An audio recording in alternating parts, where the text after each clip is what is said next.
परमेश्वर का धन्यवाद और तमाम गवाहियों के लिए भी हम प्रभु का धन्यवाद करते हैं कि जो यहोवा अपने लोगों के जीवन में करता है।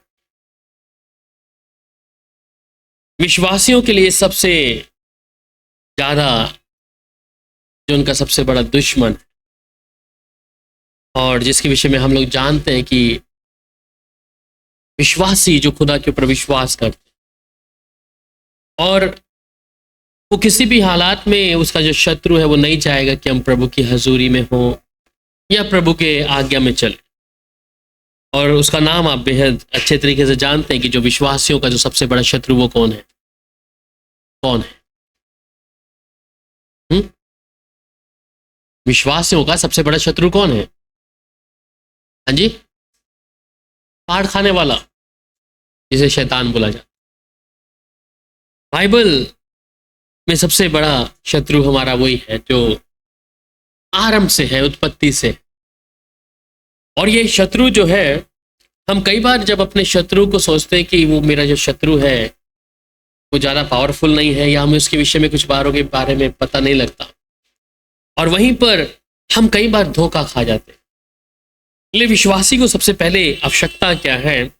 अपने शत्रु के विषय में जानना।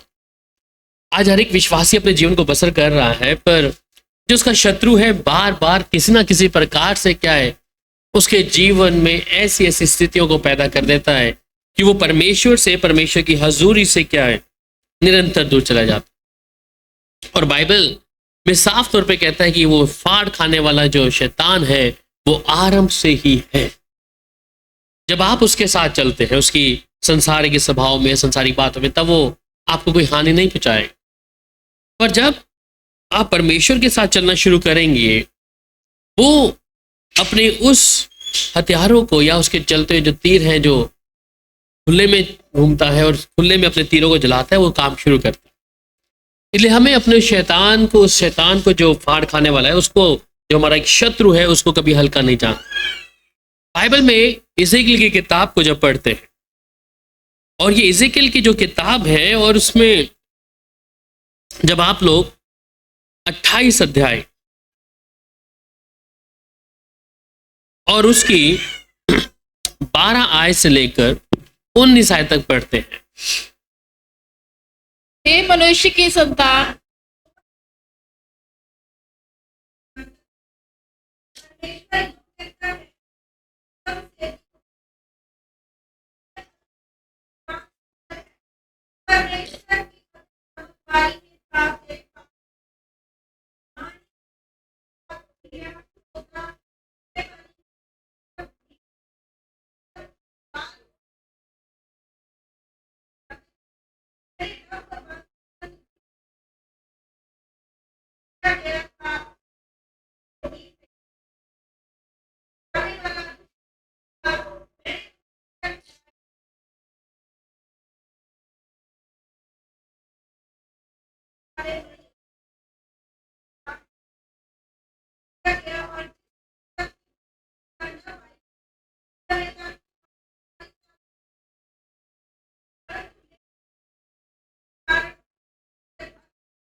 आमीन, खुदा की तारीफ।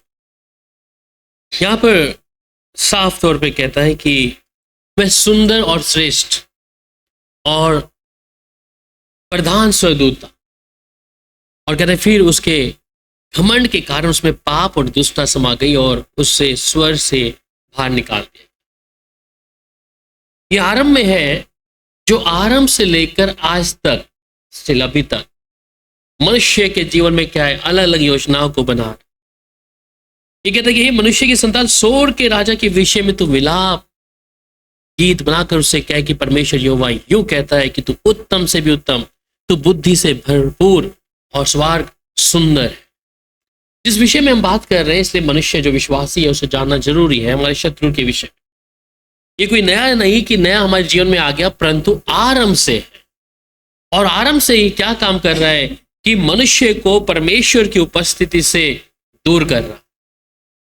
क्योंकि इसका काम क्या है कि जो मनुष्य परमेश्वर पर जब विश्वास करता है या प्रभु के साथ में चलता है, ये चाहता क्या है कि जो लोग परमेश्वर की आराधना या महिमा या उसकी संगति करते हैं या प्रभु के साथ चलते हैं, ये नहीं चाहता कि संपूर्ण तौर से कोई व्यक्ति अपने जीवन को प्रभु के हाथ में सौंप दे। इसलिए ये शत्रु जो है, जिसको आज विश्वासी लोग बहुत हल्का जानते हैं सही मायने में, लेकिन शत्रु की उस बातों की ओर जब हम ध्यान देते हैं या उसके बारे में हम पढ़ते हैं, तो उसका एक सिद्धांत क्या है कि वो सबसे बड़ा शत्रु है। और मनुष्य जिसके विषय में मैं और आप हैं, हम कई बार उसकी बातों को हल्का जानते हैं और इस खबर में रहते हैं कि प्रभु हमारे साथ में है, स्वर्गदूत हमारे साथ में है, तो कहीं ना कहीं हम उससे लड़ लेंगे।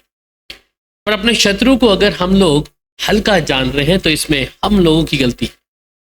कारण क्या है कि हम कई बार विकासित रूप से हम इतने सहनशील नहीं हैं, हम इतने सिद्ध नहीं हैं, और हम कई बार सिर्फ दुनियावी तौर पर या अपने दिमाग के तौर पर हम सोचते हैं कि हाँ, मैं एक परमेश्वर के जन हूं, या मैं बपतिस्मा पाकर प्रभु के साथ चल रहा हूं, तो इसलिए अब मैं उस फील्ड में आ गया हूं, तो अभी शैतान मेरे जीवन में कुछ करेगा नहीं।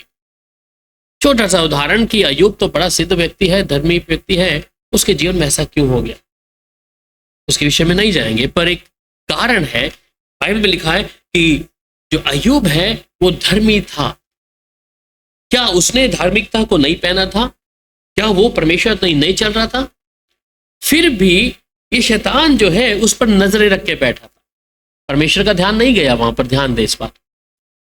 फाड़ खाने वाला जो कलाम कहता है कि वो खुले में घूमता, और ये इस समय अय्यूब जो उसकी नजरों के आगे था, वो शैतान के, इसलिए परमेश्वर को जाके बोला अगर इसको थोड़ा सा दुख दूंगा ये देखना तुम्हें भूल जाएगा प्रभु। और वहां आप अय्यूब की किताब पढ़ते हैं, वहां पर पहली बात पहले अध्याय में क्या बोलता है वो? परमेश्वर कहता है, डांटता है परमेश्वर उस शैतान को कि तूने उसे कुछ नहीं कहना। दूसरे अध्याय में जब पढ़ते हैं, वहां पे परमेश्वर उसको बोलता है, अनुमति दे देता है कि उसके जान प्राण को छोड़कर जो तुझे उससे करना है तू कर सकता। दोनों बातें हैं। परमेश्वर की नजरों में अय्यूब ऐसे नहीं आया कि परमेश्वर ने कोई इसको परखना है, और ये फाड़ खाने वाला घूमता घामता आया कि जो मनुष्य इस धरती पे है, जिसके विषय में परमेश्वर तू फक्र करता है, इस मनुष्य अय्यूब के विषय में एक दिन ये तेरे विरुद्ध में बोलेगा। और तो प्रभु का धन्यवाद करें कि अय्यूब किसी भी कारण उस शैतान की बातों में नहीं आया एक जगह। पर इस समय ये चीज ध्यान रखें कि अगर मुझे परमेश्वर ने धर्मी बनाया हूं, तो मैं उसके फोकस में, आप उसका टारगेट है। हर एक विश्वासी, चाहे वो जवान है, बुजुर्ग है, बच्चा है, सेवक है, विश्वासी है, आप सब उसके टारगेट में हैं। और गलती कब होती है मनुष्य की कि वो जब इस बात को हल्का जानता और एक अपने ही इच्छा के अनुसार जीवन व्यतीत करता है कि हाँ सब ठीक है, मैं प्रभु के साथ चल रहा हूं, प्रार्थना करो, ये सब ठीक है। और असल मायने में फाड़ खाने वाला मेरे और आपके हर एक कामों को जानता भी, चाहे वो हम सबके सामने करें या पीठ पीछे करें या गुप्त में करें, कहीं पर भी करें, वो बेहतर जानता। मैंने एक बार आपको बताया होगा एक उदाहरण कि चंडीगढ़ में एक पासबान जो थे, एक दूसरा रात में जब कलीसिया में एक व्यक्ति के अंदर आए, पासबान उसको बोल रहा है बार बार, निकल जा इसमें से, निकल जा निकल जा, वो निकल नहीं। इतने में एक विश्वासी कलीसिया में से उठता है और वो विश्वासी उस दुष्ट आत्मा को हुक्म देता है कि निकल जा इसमें से, आधे से। और उसी समय वो दुष्ट आत्मा उस विश्वासी की उस कमांड को सुनकर क्या है, निकल गई। थोड़ी देर बाद जब मीटिंग खत्म हुई चर्च की, संडे की, पासवान अपने बाहर जैसे मिलते हैं मिले, लोगों ने पूछा आपने जब हुक्म दिया तो निकली नहीं, विश्वास नहीं। वो कहता है कि ये शायद मेरी इच्छा मेरी मर्जी से नहीं निकलना चाह रही थी, शायद इसकी वजह से निकलना चाह रही थी। उसको शर्म आई थोड़ी सी, क्योंकि दुष्टात्मा ने साफ बोला कि तू भी तो मेरे जैसा ही है, पासबान को बोला। तो इसलिए कई बार इस बात को ध्यान दें कि जब हम खुदा के कलाम में चलते हैं, हमें इस बात का ध्यान देना है कि अगर मैं संगति कर रहा हूं, परंतु फाड़ खाने वाला मेरे हर एक बातों को जानता है। आप जुबान से क्या कह रहे हैं, अपने गुप्त काम में क्या कर रहे हैं, क्या देख रहे हैं, क्या बोल रहे हैं, ये फाड़ खाने वाला, क्योंकि हम उसी की बातें कर रहे हैं। आप कुछ गलत चीजें देखते हैं अपने मोबाइल्स पे, उसको मालूम है ये मेरी तो चीज है। आप किसी के लिए गाली गलौज करते हैं, मुंह से किसी की निंदा करते हैं, उसे मतलब ये मेरी तो चीज है। और इसी बात को ये फाड़ खाने वाला यहोवा परमेश्वर के सामने बोलता है कि जिस पर तू फक्र करता है, परमेश्वर को ऑलरेडी मालूम है कि जिसको तू कहता है ये मेरा विश्वासी है, मेरे भय में चलने वाला, ये के अंदर तो मेरा ही सारे गुण है इसके अंदर। तो इसलिए क्या है कि एक विश्वासी को इस बात के बारे में जानना है। ये जो लूसीफर जिसके विषय में हम देख रहे हैं, ये कहते हैं बुद्धि और भरपूरता और सुंदरता, सर्वश्रेष्ठ था, इतना श्रेष्ठ था, सुंदरता। और जब ये उड़ता था तो क्या था, जो सारे साज हैं, इंस्ट्रूमेंट्स हैं इसके पंखों में से जब उड़ता था तभी बजते थे। वो प्रधान था कि जितना भी परमेश्वर की जो वर्शिप करने वाले जो करूब हैं उनका लीडर है, परमेश्वर की आराधना करने वाला, दिखने में सुंदर है, बुद्धिमान है। परंतु यहां कहता है कि तू परमेश्वर की ऐदे नाम उस बारी में था, और तेरे पास आभूषण, मणि, पद्मराग, हीरा, फिरोजा, सुलेमानी मणि, हिसाब और नीलमणि, मरकत और लाल सब भांति के मणि और सोने के पहरावे थे। और तेरे डफ और बांसुरी तुझ में बनाई गई थी, जिस दिन तू सिरजा गया था उसी दिन वे भी तैयार की गई थी। तो जब वो करूब है उसके अंदर ये सब सिरजा हुआ था, जिसे आज लोग सोना चांदी पहनते हैं, स्टोन्स पहनते हैं, ये सब किसके अंदर समाये हुए थे, लूसीफर के अंदर समाये हुए थे। और ये कहता है कि ये बांसुरी तुझ में बनाई गई थी, ये सब चीजें क्या उसके अंदर थी, भरा हुआ था पूरा सोना चांदी से, क्योंकि वो परमेश्वर की आराधना करने वाला है। उसे इतने जो स्वदूत हैं उनको साथ में लेके चलना है, तो वो अलग दिखना है। और कहता है कि तू छाने वाला अभिषिक्त करूब था, मैंने तुझे ऐसा ठहराया कि तू परमेश्वर के पवित्र पर्वत पर रहता था। कितना सौभाग्य मिला है इसको कि परमेश्वर के पवित्र पर्वत पर, बाकी करूब भी हैं, बाइबल में लिखा है कि नियर अबाउट जितने करूब हैं वो करोड़ों से ऊपर है, करूब हैं और स्वर्गदूत हैं, अलग अलग तरीके से हैं। तो ये करूब जो है, कहते हैं तू परमेश्वर के पवित्र पर्वत पर रहता था, तू आग सरीखे चमकने वाली मणियों में के बीच में चलता फिरता था। और ये कारण था कि इसके अंदर इस बात का घमंड आया, ये चमकने वाला। और ये ऐसा सरीखा चमकने वाला मणियों से, कहते हैं जिस दिन तू सिरजा गया और जिस दिन तुझ में कुटिलता ना पाई गई, उस समय तक तू अपनी सारी चाल चल में निर्दोष था। परमेश्वर का हाथों का बनाया हुआ दूत क्या है, परमेश्वर के अगेंस्ट हो गया। अब मैं कई बार पहले भी बता चुका हूं, अगर आज फिर से बताता हूं कि अक्सर हम लोग कहते हैं कि शैतान कौन है, नाम बताएंगे तो उसका, तो आप कहेंगे लूसीफर। पर सही मायने में लूसीफर शैतान आरंभ में नहीं है, मैं पहले बता चुका। क्योंकि यहां बाइबल लिखता है कि जिस दिन तू सिरजा गया उस दिन तेरे अंदर कोई कुटिलता ना पाई। पर यूहन्ना में जब पढ़ते तो वहां पे कहता है जिस दिन तू सिरजा गया, तू आरंभ से ही क्या है, हत्यारा है, आरंभ से ही हत्यारा, ठीक है। और आरंभ से हत्यारा है, आरंभ से वो झूठ बोलता है और झूठ का पिता। पर लूसीफर क्या है, वो आरंभ से हत्यारा नहीं है, आरंभ से झूठा भी नहीं है। और जिस दिन ये सिरजा गया, कहता है उस दिन तेरे अंदर कोई कुटिलता नहीं पाएगी। तो जिस दिन शैतान को सिरजा गया तो वो तो आरंभ से ही है। तो ये कर क्या रहा है, ये उसकी बातों में आ गया, फाड़ खाने वाले के। और अभी तक अधिकतर लोग चाहे पासबान हैं, वो ये इंटरप्रेट करते हैं कि शैतान जो है लूसीफर ही है, जिसके बारे में उन्हें भी मालूम नहीं है। वो इंटरप्रेट करके ये बताते हैं, रिप्रेजेंट करते हैं कि लूसीफर ही शैतान है आरंभ से। एक छोटी सी बात को आप समझें कि जिसे परमेश्वर ने बनाया है, वो कैसे उसके मन में ये बात आ सकती है और कौन डाल सकता है। लूसीफर को जब बनाया गया, उसके अंदर कोई कुटिलता नहीं है, कोई ऐसा काम उसके अंदर नहीं दिख रहा परमेश्वर को। एक हाई कमांड पे है लूसीफर, इतने सारे स्वदूतों के बीच में रहने वाला, एक वर्शिप कराने वाला, एक बड़ी रैंक के ऊपर है। और बाइबल में ऐसे स्वदूत आते हैं, 3 स्वदूत जिसके विषय में बाइबल में हम पढ़ते हैं, जिनके नाम परमेश्वर दिया है। तो पहला स्वदूत तो हम लूसीफर को बोलते हैं। तो ये लूसीफर का काम क्या है? वर्शिपर है। दूसरा एक और है जिब्राइल, इसका काम क्या है? Is a messenger. ये परमेश्वर का क्या करता है? कलाम लेकर उन बातों को लेके आता है, चाहे वो मरियम के पास लेके आया, यूसुफ के पास लेके आया, जितने कई लोग हैं उनके पास लेके आया। तीसरा एक और है मिकाएल। तो ही इज फाइटर है, प्रधान है, लड़ाई करने वाला। ठीक है, इसके अंडर में बहुत सारे करूब हैं। ठीक है, सो ये लूसीफर जिसकी मैं बात कर रहा हूं आज, जिसको लोग भरमाए जा रहे हैं कई बातों में, इसलिए उस शैतान के विषय में, उसकी बातों में आने के लिए। तो ये लूसीफर जिसके विषय में बात करते हैं, ये क्या है? आरंभ से हत्यारा नहीं है, पर ये कहता है, बाइबल में लिखा है, इसी में तुझे अपवित्र जानकर, परंतु तू लेन देन की बहुत आयत के कारण तू उपद्रव से भरकर पापी हो गया। तो इसने ऐसा कौन सा लेन देन कर लिया? लेन देन का मतलब कि ये इच्छा इसके अंदर आई है। अभी हम जब बात करते हैं और हम लोग इस बात को, अगर हम विश्वासी हैं, पिता पुत्र पवित्र आत्मा के नाम से बपतिस्मा लिया है, और बपतिस्मा लेने के बाद हमारे मन में कई बार ऐसी बातें आती हैं, तो कोई तो डाल रहा है, कोई तो है। आपका शरीर बोलता है कि मैं ऐसा ना करूं, या आत्मा बोल रहा है ऐसा नहीं करूं, पर प्राण अंदर से दबाव दे रहा है, आपके अंदर आ रहा है कि तू ये काम कर, तू जगह पे जा, उनके साथ ऐसा कर, ये खा, ये पी।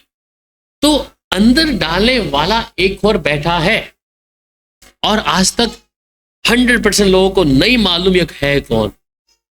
100% लोगों को मालूम नहीं, क्योंकि यहां लूसीफर के हृदय में उसने डाल दिया, घमंड आ गया उसको। किसी ने तो डाला होगा। जब तक आपको मालूम नहीं है कि आप कैसे दिख रहे हो, आपका रैंक क्या है, तब तक आपको मालूम नहीं लगेगा। पर अचानक कोई व्यक्ति आपको बोलता है आप बहुत अच्छे हैं, आप बड़े सुंदर लग रहे हैं, तो आपके अंदर एक इच्छा जागनी शुरू होगी। और इच्छा जब जागनी शुरू होगी, अभी तक हम ऐसे ही थे, बिल्कुल नॉर्मल चल रहे थे, पर किसी ने आपके कानों में ऐसी बात बोल दी, तो आप उस काम में वर्कआउट करना शुरू कर देंगे। हाँ, मैं ऐसा कुछ हूं। इसके साथ भी कुछ ऐसा ही हुआ कि तू तो इतना बड़ा स्वदूत है, ये सोना चांदी सारे स्टोन्स तेरे अंदर समाये हैं, तू उड़ता है तो बांसुरी है, डफली है, ये सब कुछ है। तो इसके हृदय में ऐसी बात को डाल दिया, क्योंकि बाइबल में लिखा है कि जो शैतान है वो खुले में घूमता फिरता है, उसके लिए कोई जगह नहीं है। वो आराम से आपके घर में बैठेगा, आपके बगल में बैठा होगा, अभी इस समय आपके साइड में भी घूम रहा होगा, इधर कहीं होगा। ये लूसीफर जिसके विषय में हम बात कर रहे हैं, ये कहते हैं लेन देन की बहुत आयत के कारण से तू उपद्रव से भरकर पापी हो गया, और इसमें तुझ में अपवित्र जानकर परमेश्वर के पर्वत से उतारा, और तू छाने वाले करूब, मैंने तुझे आग सरीखे चमकने वाली मणियों के बीच में से नाश किया। सुंदरता के कारण तेरा मन फूल उठा था, और वैभव के कारण तेरी बुद्धि बिगड़ गई थी। मैंने तुझे भूमि से पर पटक दिया, और राजाओं के सामने तुझे रखा कि वे तुझे को देखें। तो सुंदरता के कारण मन एकदम फूल गया, उसका वैभव जो उसके पास था, उसे भूमि पर पटका, और कहते तेरे अधर्म के कामों की बहुत आयत की से और तेरे लेन देन की कुटिलता से तेरे पवित्र स्थान में अपवित्र हो गया। सो मैंने तुझे ऐसी आग उत्पन्न की जिससे तू भस्म हुआ, और मैं तुझे सब देखने वालों के सामने भूमि पर भस्म कर डाला। और देश देश के लोगों में से जितने तुझे जानते हैं सब तेरे कारण विस्मित हुए। तू भय के कारण हुआ, और फिर तू कभी पाया ना जाएगा। तो कहते हैं जिस देश देश के तुझे जो जानते हैं सब तेरे कारण विस्मित हो गए। विस्मित होने का मतलब क्या है? भटक गए एकदम से। तो ये फाड़ खाने वाले की उत्पत्ति को हम आरंभ से देखते हैं, और ये सबसे बड़ा शत्रु है। इसका वर्णन हम लोग यशाया नबी की किताब में बहुत अच्छे तरीके से पढ़ते हैं, जहां पे 14 अध्याय है। यशाया नबी की किताब और उसकी 14 अध्याय 12 से 17 तक। हे भोर के चमकने वाले तारे, तू क्यों कर आकाश से गिर पड़ा? तू जो जाति जाति को हरा देता था, तू अब कैसे काट कर भूमि पर गिराया गया? तू मन में कहता तो था कि मैं स्वर पर चढ़ूंगा, मैं अपने सिंहासन को ईश्वर के तारागण से अधिक ऊंचा करूंगा और उत्तर दिशा की छोर पर सभा के पर्वत पर विराजूंगा। मैं मेघों से भी ऊंचे ऊंचे स्थानों के ऊपर चढ़ूंगा। मैं परम प्रधान के तुल्य हो जाऊंगा, परंतु तू अधोलोक में उस गड्ढे की तह तक उतारा जाएगा। जो तुझे देखेंगे, तुझको ताकते हैं, तेरे विषय में सोच सोच कर कहेंगे, क्या ये वही पुरुष है जो पृथ्वी को चैन से रहने न देता था और राज्य राज्य को घबराहट डाल देता था, जो जगत को जंगल बनाता और उसके नगरों को ढा देता था और अपने बंधुओं को घर जाने नहीं देता। तो यहां ये लूसीफर जो है, अर्थात ये क्या है, ऐसा है, सुबह का पुत्र कहलाता है और कहता है कि अपने घमंड के कारण क्या हो गए, सर्वोच्च परमेश्वर के समान बनना चाहता था, इसलिए उसे बाहर निकाल दिया गया। इसने इच्छा रखी कि मैं परमेश्वर के तुल्य हो जाऊं, पर ध्यान दे, इसके मन में ये बात आई कहां से आ गई, कैसी इच्छा आ गई इसके अंदर कि मैं परमेश्वर के तुल्य हो जाऊं। और ये उनके बीच में रहता हुआ, परमेश्वर के बीच में रहता हुआ, ये एक अपनी सेना को तैयार कर चुका था।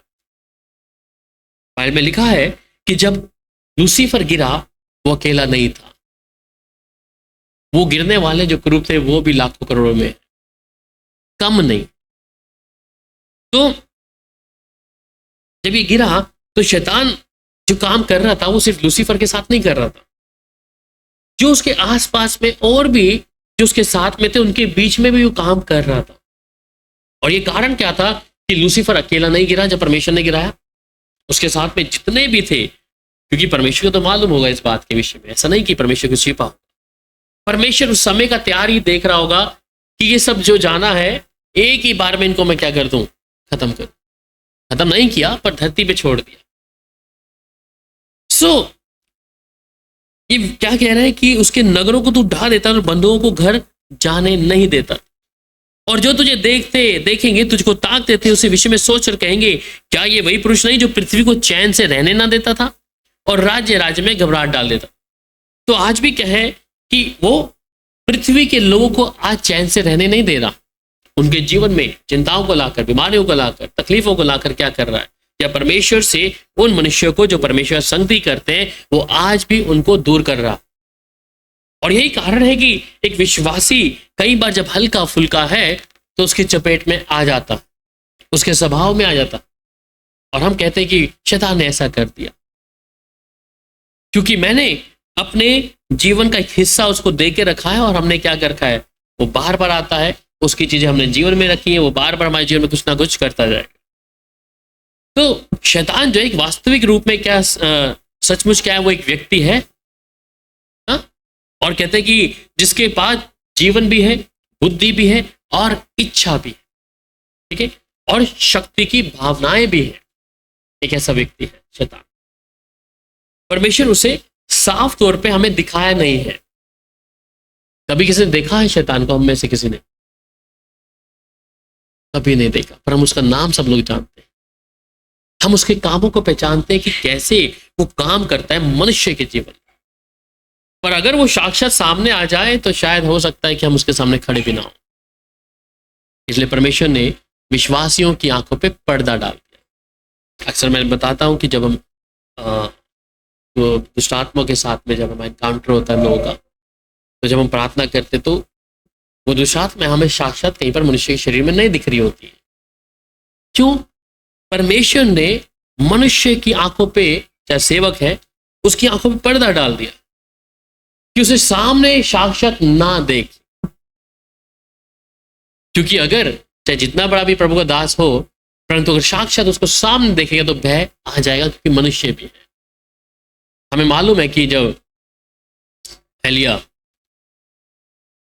था तो जो इजेबेल थी, जब उसने इस बात की धमकी दी उसको कि कल तेरा दिन मैं समाप्त कर दूंगी, कल को ऐसा होगा तैसा, तो वो क्या करता है, वहां से भाग जाता है।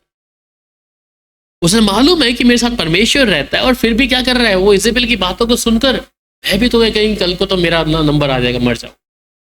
तो कई परिस्थितियों में परमेश्वर क्या किया है, उस शैतान को हम देख नहीं सकते, क्योंकि परमेश्वर ने हमारी आंखों में पर्दा डाल दिया। अगर वो चीजें साक्षात सामने आ जाएं तो आप टिक नहीं पाए। अब कई लोगों को दबाव पड़ता है, कई लोगों को कोई हाथ थाम लेता है, ऐसे कई बार हमने सुना है ना। पर परमेश्वर ने इन बातों को क्यों रखा है कि चाहे आप टूटे फूटे मसीह होंगे तो भी परमेश्वर आपको संभालेगा। उनको मौका कब मिलता है कि जब परमेश्वर की मौजूदगी को हम हल्का जानते हैं, या परमेश्वर की हजूरी से हम लोग भागने की कोशिश करते हैं। हम सिर्फ उनका कुछ असर देख पाते हैं, परंतु अगर वो सामने आमतौर पर अगर आमने सामने आ जाएं तो हम वहां पर भाग जाएंगे। इसलिए प्रभु ने मनुष्य के जीवन में आंखों में पर्दा डाला कि हम उसे देख लेना। तो ये वास्तविक रूप में इसमें है क्या? इसके पास जीवन भी है, बुद्धि भी है, इच्छा भी है और शक्ति की भावनाएं भी। इसलिए हम उस शत्रु को हल्का नहीं जान सकते। आप सिर्फ इसी भरोसे में रहो, प्रभु तो हमारे साथ में, हम उधर चले जाएं, गलती हो जाएगी। जब तक आप परमेश्वर में परफेक्ट नहीं है, सिद्ध नहीं है, परफेक्ट नहीं है। तो अगर आप परफेक्ट हैं, और ये परफेक्ट कौन बताएगा अब आपको? कोई पासबान, कोई नबी, कोई अपोस्टल, कि आप सिद्ध है कौन बताएगा आपको?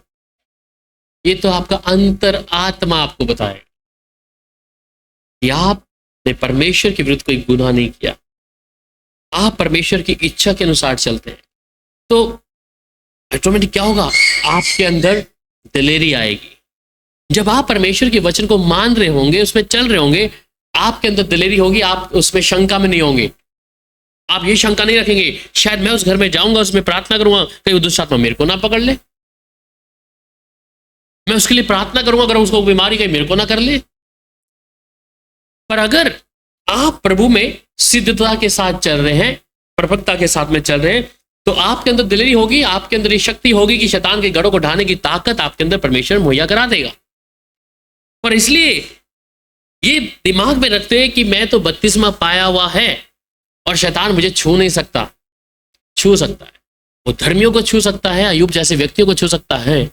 तो आप और मैं किस स्टैंड पे? तो यीशु के पास आकर ही यीशु के पास बातचीत कर रहा है, तो मैं और आप कौन है?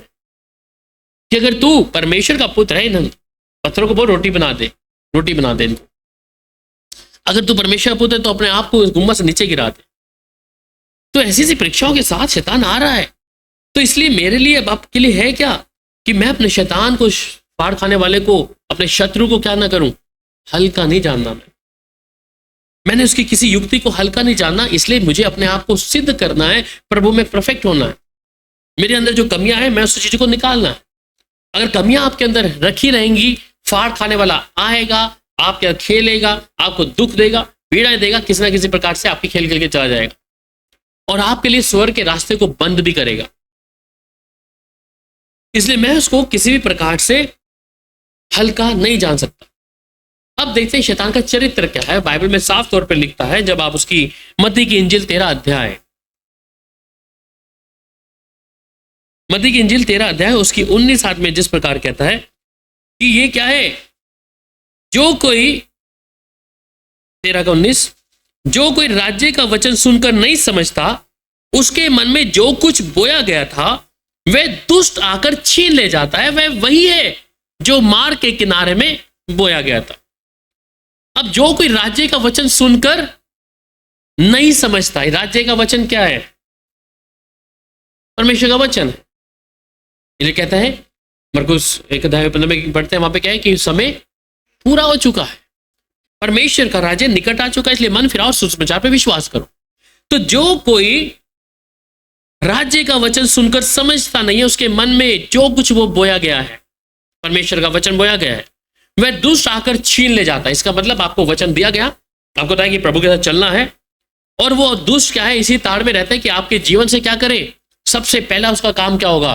परमेश्वर के लोगों में से उनके वचन को, संगति को, परमेश्वर की उपस्थिति को, या उसके साथ हम आराधना करते हैं, प्रार्थना करते हैं, वचन पढ़ते हैं, ये आपके जीवन से लेना। क्योंकि उसे मालूम क्या है, इनके पास ये हथियार है। इसलिए फाड़ खाने वाला ये बात जानता है कि विश्वासियों के पास सबसे बड़ा हथियार यही है, और इस हथियार को क्या करेगा? आपके जीवन से धीरे धीरे कम करता चला जाएगा। आपका प्रार्थना का जीवन शून्य, वचन पढ़ने का जीवन शून्य, संगति करने का जीवन शून्य। अब उसके पास क्या है? सबसे पहले वो आपके हथियार को क्या करेगा? कभी आपने देखा कि टेररिस्ट को जब पकड़ते हैं तो सबसे पहले उनके हथियारों को अपने हाथ में लिया जाता है। अगर ये हथियार एक भी गलती से उसके रिवॉल्वर या कुछ रह गया कि हम पर अटैक ना करिए, तो सबसे पहले हाथ पीछे करके उनके हथियारों को ले लिया जाता है। तो फाड़ खाने वाले का काम क्या है? उसे मालूम क्या है कि वो आपके जीवन से परमेश्वर के वचन को क्या कर ले? चुरा ले। और अगर वचन आपके जीवन से हट गया, अब उसके पास 100%, मैं ये नहीं बोलूंगा 50%, उसके पास 100% क्या है? अब आने का पूरा मौका है। क्योंकि वचन का जीवन, पढ़ने का जीवन, उसे मानने का जीवन अगर चला गया, और ढाल वही है, आपकी ढाल क्या है? यही है। और ढाल ये नहीं कि मेरे लिए बस बाइबल मैंने ऐसा रखा है, ढाल ये है कि मैंने, चाहे आपके हाथ में बाइबल नहीं है, आपको वचन सुना है और आप उस वचन को अपने अंदर लेके बैठे हैं। हाँ, परमेश्वर का वचन ये कहता है, परमेश्वर का वचन ये कहता है, मैं इसको इस तरीके से मान रहा हूं।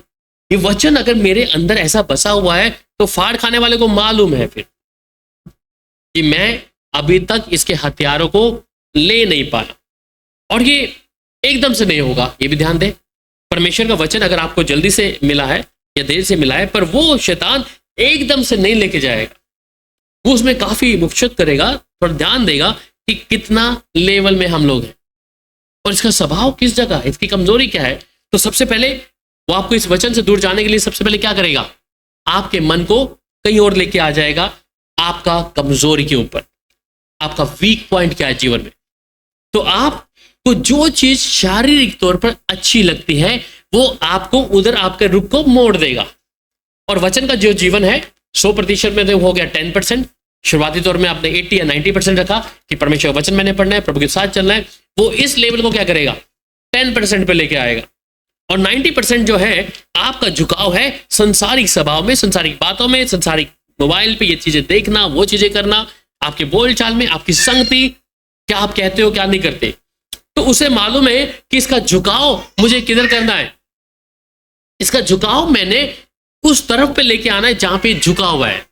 पौलुस कई बार, जैसे मैंने कहा कि पौलुस क्या कहता है कि जो मैं नहीं करना चाहता वही करता हूं, पर फिर भी वो कहता है कि मैंने क्या कर लिया है? अपनी देह को रोज मारता और पीटता हूं, क्योंकि उसको मालूम है ये देह मुझे क्या कराती है? पाप में लेके जाती है। ये शरीर मुझे परमेश्वर से दूर लेके जाता है, इसलिए उसने क्या कर लिया? इसी को नियंत्रण कर लिया। वो कहता है मुझसे नहीं हो पाता, परंतु मैं करता हूं जो नहीं करना चाहिए। तो उसने ये चीज को, उसका एक जीवन का एक लक्ष्य क्या बन गया कि जो देह मेरी इधर उधर फुदकती है, मेरी आंखें, मेरा मोबाइल या मेरा ध्यान किस ओर जाता है, मैं शरीर की लालसा को सबसे पहले क्या कर लूं? अपने नियंत्रण में कर लूं। और विश्वासी के लिए सबसे बड़ी बात यह है कि जब आपने अपने शरीर की लालसाओं को अपने नियंत्रण में कर लिया, बच्चों को शांत करा दो उधर बेटा, तो नियंत्रण अगर बॉडी को कर लिया, नियंत्रण करने के बाद क्या हो गया? आपके अंदर अब क्षमता बढ़ गई, शक्ति बढ़ गई। और अब क्या करेंगे आप जो 10% आप बाइबल पढ़ने का जो रह गया था, अब वापस आप उस स्तर पे आ सकते हैं दोबारा। तो ये फाड़ खाने वाले की क्षमता क्या है? वो एकदम से आपके जीवन से वचन चुरा के नहीं लेके जाएगा। उसे मेरे और आपके बारे में अच्छे से मालूम है, मेरी कमजोरी क्या है, मुझे क्या पसंद है और किस चीजों में मैं अपने ज्यादा समय को देता या देती। वो आपको उधर ही झुकाव ला देगा और वही चीजें आपके सामने आ जाएगी। आज इंटरनेट एक ऐसा माध्यम है जिसमें से लोग यूट्यूब पे देखना शुरू करते हैं, फेसबुक पे देखना शुरू करते हैं और पहुंच कहां जाते हैं बाद में? पोर्नोग्राफी पे।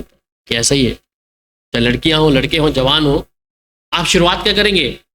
थोड़ा सा एक वीडियो देख रहे हैं, थोड़ा वचन सुनने वाला, या फिर कुछ ऐसे कुछ फिल्म चल गई, पर धीरे धीरे ध्यान कहां जाएगा? आप पोर्नोग्राफी पे आ जाएंगे। ठीक है। और खुले में बिकता है सेक्स, फोन पे खुले में। आज बच्चों के हाथ में देख लो, बड़ों के हाथ में देख लो, कोई भी जगह ऐसे शैतान ने छोड़ी नहीं है। अचानक एक अच्छी चीज देख रहे हो, वो नीचे की ऐड आ जाएगी, कुछ ऐसा आ जाएगा, क्लिक करो इस पे, और ऐसे ही है। तो बहुत सी चीजें क्या है, और आपका झुकाव, आप मना करें, नहीं नहीं नहीं नहीं देखना, मैंने नहीं करूंगा, मैं प्रभु को बेटी हूं, बेटा हूं, पर धीरे धीरे इच्छा क्या हो गया? धीरे धीरे वो इच्छा वहां पर आपको तब्दील कर दी, और आपने जो वचन पढ़ने का जीवन था उसे ना पढ़ते आप किस पे आ गए? इस पे। और ये आपके जीवन का एक हिस्सा बन गया। मैंने कहा कि ये एकदम से फाड़ खाने वाला आपके जीवन से वचन चुरा के नहीं लेके जाएगा, ये आपको देखता रहता है। इसलिए विश्वासियों को फाड़ खाने वाला जो है क्या है? टक टकी लगा के देखता रहता है। इसलिए प्रभु भी क्या करता है? प्रभु अपने लोगों के ऊपर से, अपने विश्वासियों के जीवन से अपनी आंखों को हटाता नहीं है। अगर परमेश्वर ने अपनी आंखों को मेरे और आपके ऊपर से एक सेकंड के लिए हटा दिया तो ध्यान दे, फाड़ खाने वाला क्या कर सकता है। इसलिए प्रभु कहता है कि वो अपनी नजरों को, अपने डरवाइयों की अपनी आंखों से कभी ओझल होने नहीं देता। उसकी आंखें उसके धर्मियों पे ऐसे लगी रहती हैं, और वो उसकी आंखें नहीं परंतु इतने करूब स्वर्गदूत भी क्या है, हमको देखते रहते हैं। हमारी सेवा टहल करने के लिए वो एकदम तैनात हो जाते हैं। तो इसलिए हमें इस बात को ध्यान देना है कि मेरे जीवन के द्वारा कई बार जो ये वचन कहता है कि दुष्ट क्या करता है, वह दुष्ट आकर छीन ले जाता है, और वही जो मार्ग के किनारे बोया गया था, मार्ग के किनारे पे बोया गया, वो बीज के समान। और ये एक क्या है, चोर है जो परमेश्वर के का वचन लोगों के दिलों से चुराता है, उनके दिलों से परमेश्वर की संगति को चुराता है। संगति के साथ में आपका प्रार्थना का जीवन, संगति का जीवन, अगर आप चौकस नहीं रहे ना, और ऐसा ही है, एक दिन ऐसा आएगा आप खाली हो जाएंगे, और उस समय आपके जिस्म के ऊपर, आपके परिवार के ऊपर शैतान हावी हो जाएगा।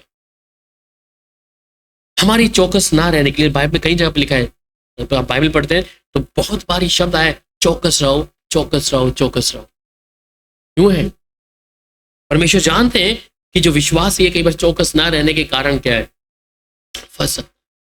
और ये शैतान जो है अपने काम को बहुत ही डिसिप्लिन में करता है, बड़े डिसिप्लिन में। वो एक भी मौका छोड़ता नहीं है कि विश्वासियों को मैं कैसे पकड़ूं, विश्वासियों को कैसे पकड़ के दबोचूं, और उनके जीवन से कैसे परमेश्वर के वचन को ले जाऊं। ठीक है, तो ये क्या चरित्र है इसका, ये हमारे अंदर से परमेश्वर के वचन को चुराता है। और अगर वचन चुरा गया तो अब आपको, आपके भीतर यीशु नहीं दिख रहा, अब आप खाली हैं, और अब उसके पास पूरा मौका है, वो आपके ऊपर कब्जा करेगा, आपकी सोच और विचारों पे कब्जा करेगा। जहां आपका झुकाव ज्यादा है, जिन चीजों के ऊपर है, वो आपके ध्यान को वहां भटका देगा।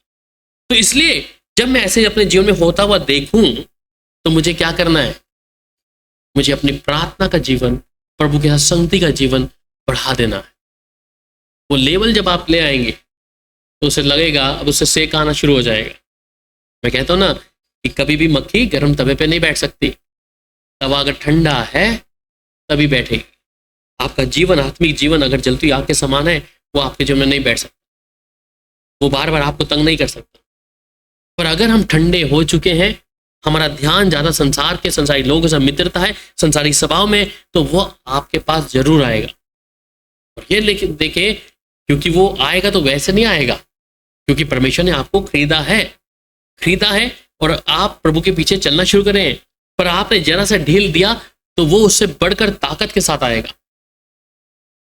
अगर किसी जानवर का, अगर हम उसका कोई गोश्त उठाकर ले जाएं सामने से, वो छोड़ेगा नहीं आपको।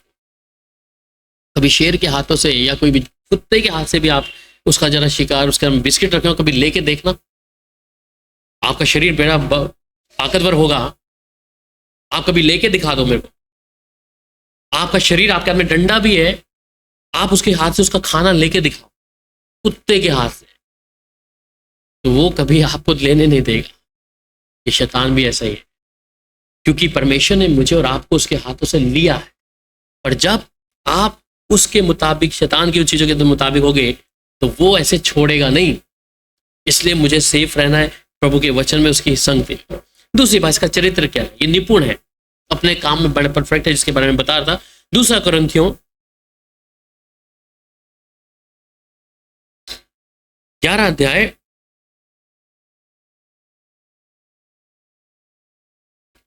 उसकी 3 आयत। दूसरा कुरिन्थियों 11 अध्याय उसकी 3 में कहता है, परंतु मैं डरता हूं कि जैसे सांप ने अपनी चतुराई से हवा को बहकाया, वैसे तुम्हारे मन और उस सिधाई और पवित्रता से जो मसीह के साथ होनी चाहिए, कहीं भ्रष्ट ना की जाए।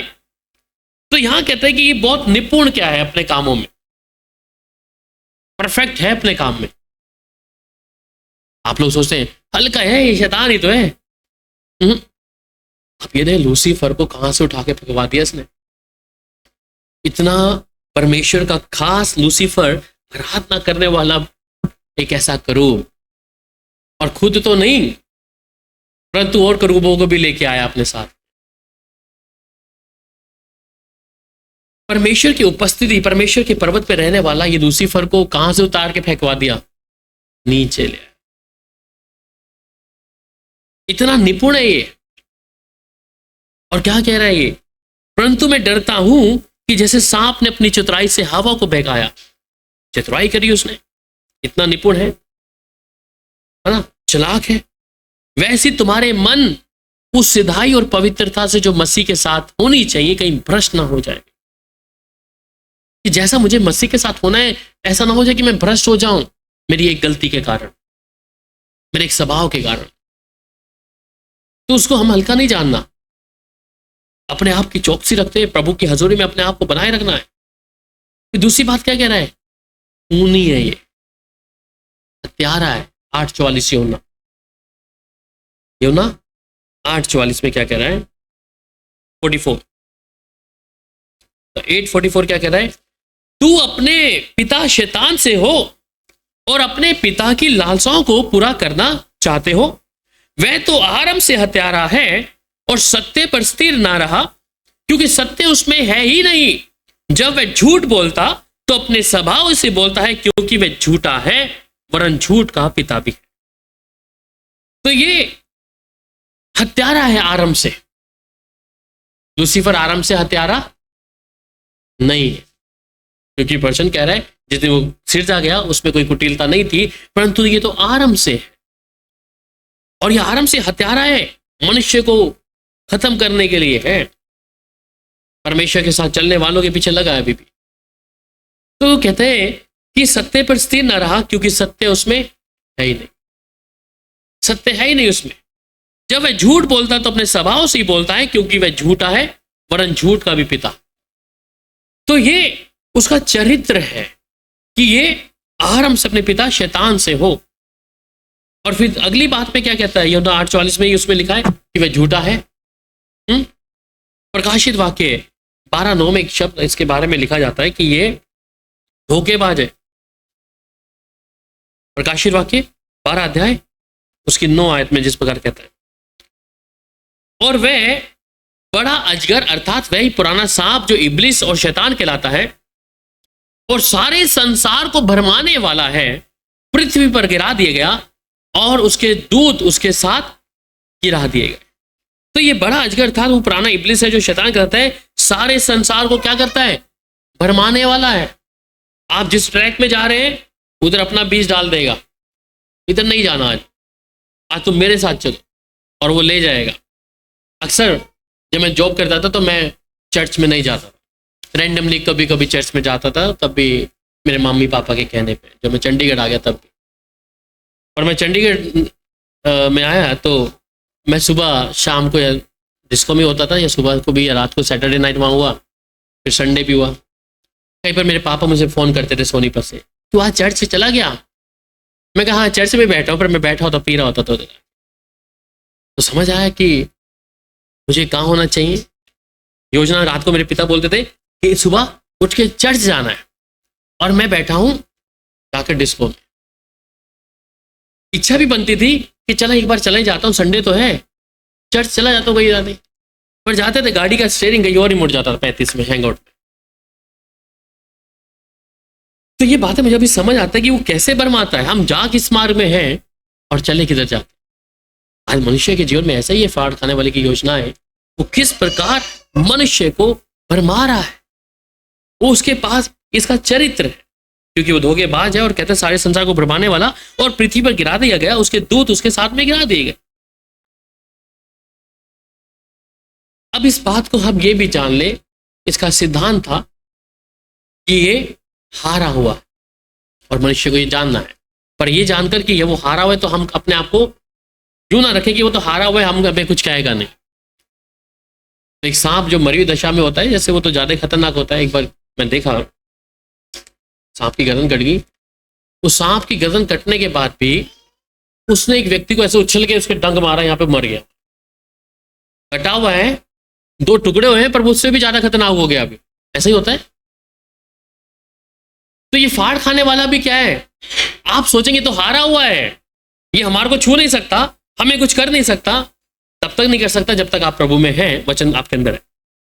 तो ये क्या कहता है कि जो स्वर्गदूत जो गिराया गया ये पराजित हुआ है, शत्रु है हमारा, पर हम उसे ये हल्का नहीं जान सकते कि वो हारा हुआ है तो वो हमारे जीवन में कुछ करेगा नहीं। कर सकता है अगर मैं और आप कमजोर हैं और मैंने और अपनी अपनी चौकसी नहीं। वहीं पर दूसरे कुरिन्थियों में जब आप पढ़ते हैं, और ये दूसरा कुरिन्थियों उसकी 11 अध्याय की 4 आयत को पढ़िए।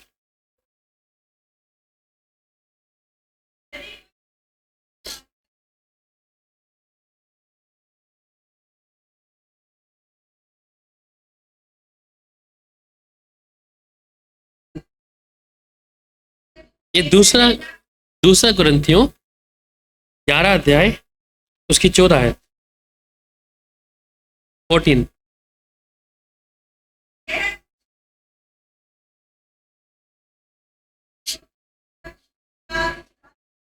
आमीन।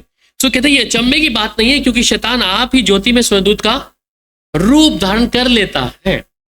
आज बहुत से लोग हैं जो कई बार सोचते हैं कि वो जिस फाड़ खाने वाले को जब देखते हैं कि वो पहचान तो है नहीं, अभी हारा हुआ है, कई बार वो दर्शन के द्वारा भी बात कर लेगा, स्वप्न में आके भी दिखा देगा, और हम सोचते हैं कि शायद क्या हो गया कि प्रभु यीशु मसीह साक्षात आ गए।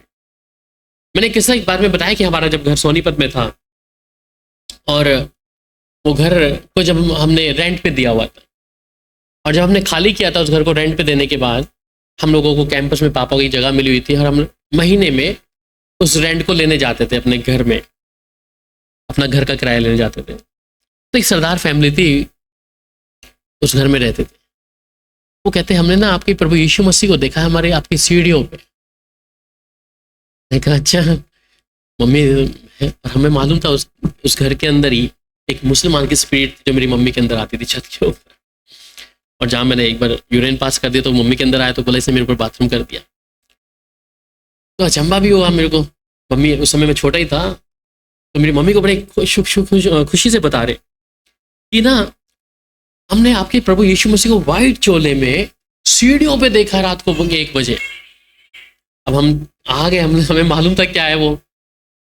घर में आके हमने बात किया, भाई ये तो हमारा यीशु मसीह नहीं है, और इनको दिख गया, हमें तो ऐसा दिखा नहीं यीशु मसीह, इनको कैसे दिख गया भैया। हाँ क्या कुछ हो। तो कई बार क्या है एक विश्वासी के जीवन में भी कि अगर कोई चीज झलक दिख गई तो हम सोचते हैं कि ये जो शैतान जो है, अचंभे की बात नहीं है, ये ज्योति में स्वर्गदूत का रूप धारण कर सकता है। इसलिए आत्मा में हमारे अंदर उस परिपक्वता में होना आवश्यक है। हमें नहीं मालूम आप लोग कितने लोगों ने यीशु मसीह को देखा है, किसी ने देखा कोई झलक, कोई झलक देखा किसी ने, कुछ नहीं देखा। ऐसा जो इसका रूप है ये धारण करके स्वर्गदूतों का आ सकता। बाइबल में लिखा है, अभी हमने पढ़ा कि उसके पास जीवन है, बुद्धि है, इच्छा है, शक्ति है, वो कुछ भी कर सकता है। तो मनुष्य को भरमाने के लिए वो इस बात के विषय में, और लोग आज मैंने कहीं ईसाइयों से सुना है कि हमने यीशु मसीह को देखा है। आप उसका अनुभव कर सकते हैं पर उसके साफ तौर पर ऐसे देख नहीं सकते। इसलिए उस चीज को पहचानना पड़ेगा कि कौन सा आत्मा है, कैसे। दूसरी बात कहता है कि वो गरजने वाला सींग है। बाइबल में लिखा है 1 पतरस 5 अध्याय और उसकी 8 आयत को जब पढ़ते कि वो गरजने वाला सींग है कि किसको फाड़ के खा जाए। पढ़िएगा जरा।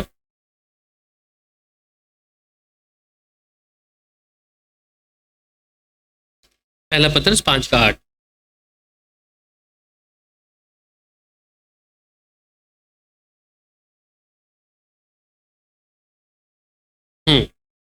तो ये किस कोशिश में रहता है कि किसको फाड़ खाए। खाएगा ये अन्य जाति को नहीं, ये विश्वासियों के पीछे लगा हुआ है, जो प्रभु की आत्मा के अनुसार चलते हैं उनके पीछे लगा हुआ है। जब आप आत्मा में तरक्की कर रहे होते हैं वहां पे शैतान एक दूसरा कटोरा आपके लिए रखता है वहां पे कि आप उसमें से भी पी लो थोड़ा सा। तो इसलिए मुझे क्या है, वो गर्जने वाला सींग क्या है, किसको फाड़ खाए, ये उसकी योजनाएं हैं। अगर मैं चौकस नहीं हूं तो क्या होगा, वो पक्का कहीं ना कहीं हम पर कुछ करेगा। दूसरी बात कहता है कि वो आकाश का अधिकार का शासक है। इफिसियों 2 अध्याय जब 2 में पढ़ते कि जिनमें तुम पहले संसार की रीति पे और आकाश के अधिकार के हाकिम अर्थात उस आत्मा के अनुसार चलते थे जो अब भी आज्ञा ना मानने वालों में कार्य करता है। तो आकाश के अधिकार के हाकिम, ये वो फाड़ खाने वाला ही है। कहते तुम अर्थात उस आत्मा के अनुसार चलते थे, परंतु अब भी आज्ञा ना मानने वालों के अंदर वो क्या है? आत्मा काम निरंतर करता। तो एक विश्वासी के लिए क्या है कि वो हम उसके अधिकार में नहीं है, वो हारा हुआ है। और फिर उसके साथ में कहता है कुलुसियों 1 उसकी 13 आयत में कि अंधकार की शक्ति में है। कुलुसियों 1:13।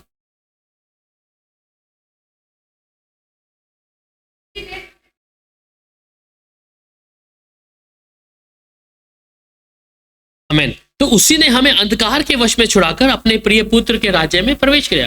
कि हम उस अंधकार में थे, उस फाड़ खाने वाले की किसी योजना में थे, परंतु यीशु मसीह सही समय पे मेरे लिए और आपके लिए आ गया कि हम उसके पुत्र के राज्य में क्या करें? प्रवेश करें। और वो बड़ा अजगर जिसके विषय में बात की हमने प्रकाशित वाक्य 12:9 में कि वो बड़ा अजगर है, सांप और दुष्ट है वो। और उसके बाद में यूहन्ना 14 उसकी 30 आयत में जिस प्रकार कहता है कि इस संसार का वो सरदार है, जिस संसार को आप लोग पसंद करते हो, जिस संसार के आप मित्रता करते हो, वो सरदार। पढ़ लीजिए यूहन्ना 14 उसकी 30 आयत।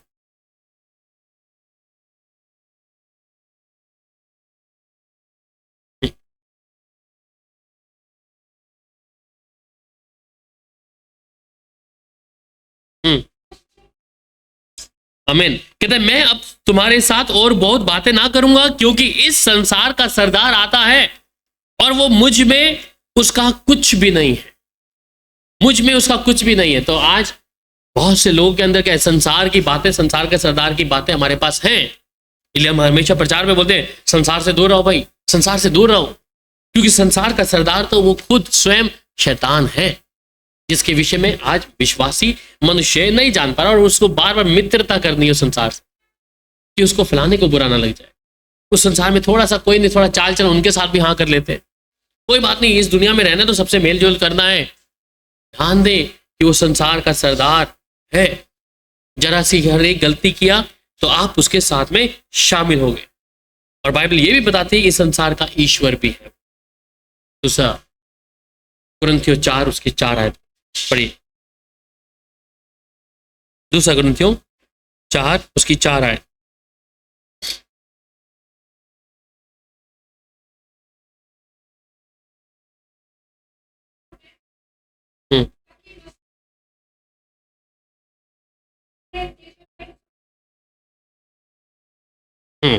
तो ये क्या है कि उन अविश्वासियों के लिए जिनकी बुद्धि को इस संसार के ईश्वर ने अंधी कर दिया है। अविश्वासी कौन कौन है? अविश्वासी जो खुदा के वचन को नहीं मानते, खुदा के वचन के साथ नहीं चलते।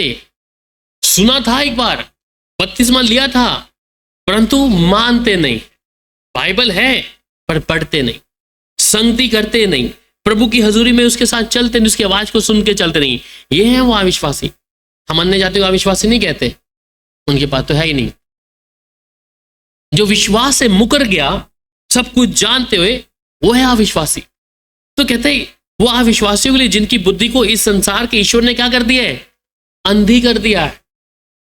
प्रकाशन आया था, भेद आया था, प्रभु की ज्योति हमारे पर चमकी थी, परंतु इस संसार के ईश्वर ने उनकी बुद्धि को अंधा कर दिया है। बस ताकि मसीह जो परमेश्वर के प्रतिरूप है उसके तेजों में सुसमाचार का प्रकाश उन पर ना चमके।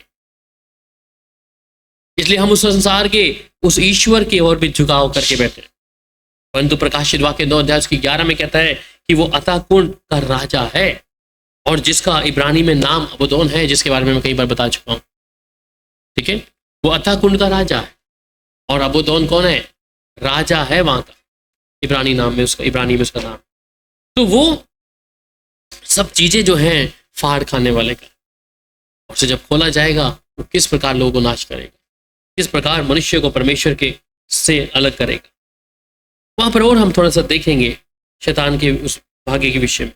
यूहन्ना 12 उसकी 31 आयत में जिस प्रकार कहता है,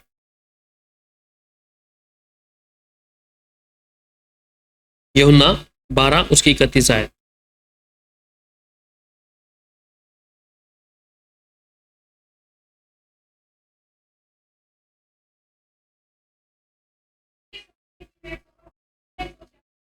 नहीं, यूहन्ना 12:31 यहाँ कहते हैं अब इस जगत का न्याय होता है, अब इस जगत का सरदार निकाल दिया जाएगा।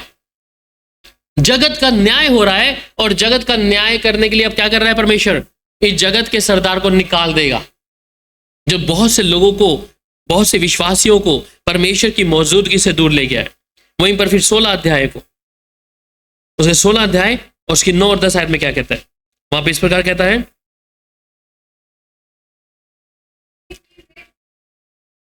हाँ, पाप के विषय में इसलिए कि वो मुझ पर विश्वास नहीं करते, और धार्मिकता के विषय में इसलिए कि मैं पिता के पास जाता हूं, फिर तुम मुझे नहीं देखोगे। तो परमेश्वर ने क्या क्या किया यहां पे कि पाप के विषय में इसलिए कि वे मुझ पर विश्वास नहीं करते। कौन लोग? जो प्रभु के साथ चलने वाले लोग। उनको बार बार परमेश्वर बार बार बताता गया इस बारे में, परंतु उन्होंने परमेश्वर की ओर ध्यान नहीं दिया। वो हारा हुआ है हर एक बातों में जब हम देखते हैं, और वो श्रापित भी है। इसलिए हम अपने शत्रु को हल्का ना जाने। वो शत्रु किस प्रकार से मेरे लिए और आपके लिए क्या करेगा? परमेश्वर के राज्य में जाने के लिए, हमारे लिए हमेशा के लिए, राज्य के लिए हमारे उस कदम को रोक देगा। और यही एक चिन्ह है कि इसको कैसे पहचान सकते हैं। चिन्ह ये है कि जब आप उससे ग्रसित हो गए तो आपका प्रार्थना का जीवन शून्य होता जाएगा, संगति का जीवन शून्य होता जाएगा, प्रभु के साथ चलने का जीवन क्या होगा? शून्य हो जाएगा। प्रार्थना वचन आप पढ़ नहीं पाओगे, संगति में आप थोड़ी देर बैठ नहीं पाओगे, वचन आप पढ़ नहीं पाओगे। आपका ध्यान आपकी कमजोरियों पर, जो आपको शरीर में अच्छा लगता है, आप वो ज्यादा करने शुरू कर दोगे। इस बात को हल्का ना जाने। तो सबसे पहले आपके भीतर से वचन को चुराएगा, और जब वचन चुर गया, अंदर से निकल गया, उसके बाद तो आप खाली हैं।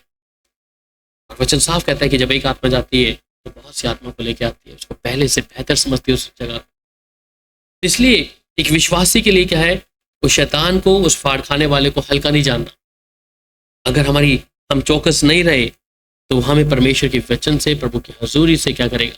दूर कर देगा। इसलिए अपने आप को प्रभु की हजूरी में निरंतर बनाकर प्रभु के साथ चलने की इच्छा को निरंतर हमने रखना है। आइए प्रार्थना करते हैं प्रभु के साथ।